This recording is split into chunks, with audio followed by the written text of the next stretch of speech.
কালকে রাত 11টার দিকে আমার ঘরে একজন হিন্দু এসেছিল। আমি মনে করলাম যে মুসলমান হওয়ার জন্য এসেছে, না, এসে আমার একটা ভিডিও দেখাচ্ছে। কি ভাই নাম জিজ্ঞাসা করলাম, বলছে বিনোদ কুমার আগরওয়ালা, অনেক ধনী মানুষ কুষ্টিয়াতে। কি কি জন্য এসেছে ওর নাম শুনে আমি এবার বুঝলাম যে ও আমার ধর্মের না অন্য ধর্মের। আমার বলছে হুজুর আমি মুসলমান হওয়ার জন্য আসিনি, আমি একটা ভিডিও দেখাতে চাই।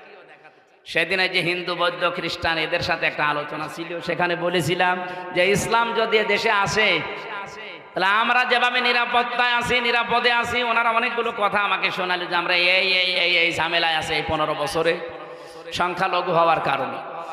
অভয় দিয়েছিলাম যদি ইসলাম দেশে আসে একবার শুধু, আমরা যেভাবে নিরাপত্তায় আছি আমাদের চাইতে কমপক্ষে 10 গুণ বেশি নিরাপত্তা থাকবে।